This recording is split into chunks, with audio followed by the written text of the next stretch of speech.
Backrooms, liminal spaces. What a fun thing to say, liminal. Scary movie. This movie was effectively scary.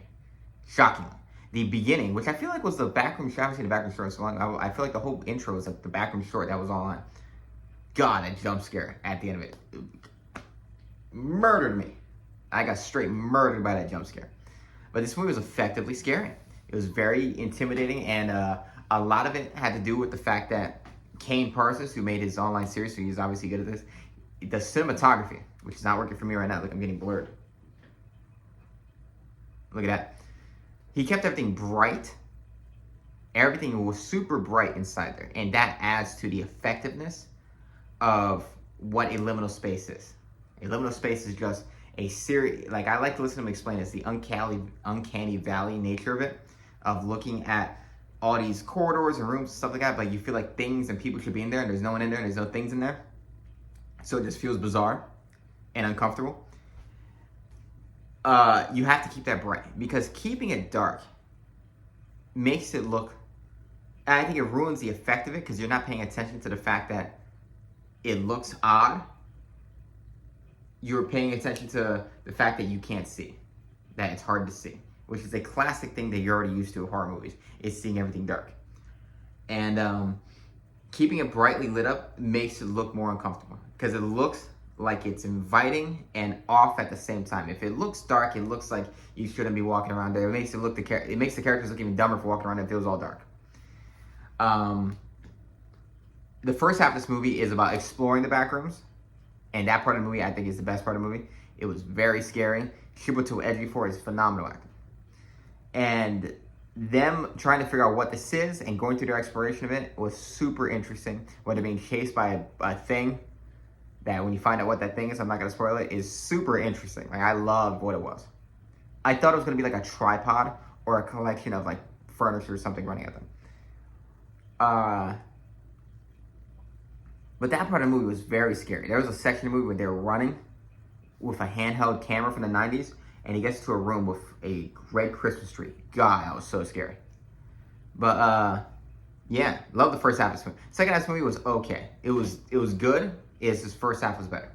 And it shifts to another character's perspective. It shifts to a woman character in the movie, the therapist. And I didn't care for the actor. I don't know why I was so bothered by her, but she just felt boring, like uncharismatic. And I guess that's like how it is in her personality. Her backstory is explained, why she's so withdrawn. But I was like, I don't like you as much. I like him. He was manic and crazy. Him and her having, and it's a third character, giving their like analysis of the backrooms. They never explain it, which is good. They don't explain it, so you don't have to worry about that. But how they approach it differently. One from a philosophical standpoint, one from like a scientific standpoint, and one from a neurological standpoint. Explain the backrooms in different ways. I'm like, made it super interesting. This movie has layers, literally and figuratively. There's layers to this movie. It's a smart movie. And you see this, you see Obsession, you see Star Wars lose. I love Star Wars, but I never wanted Star Wars to lose. Rooting for Star Wars to lose more ever in my life than Mandalorian Grogu. Because I'm like, Disney needs to just sell it off to A24, man. Sell it off to them. Let's have A24 make small, low-budget Star Wars films. I would love that. I love the moment in Hollywood we're having. It's great. It's fantastic. It's like the excitement with Barbenheimer, where everything in Hollywood is peaked. This is why Hollywood isn't dead. It has its moments. It goes in lulls and waves. This is like that. Yeah. I thought it was fascinating.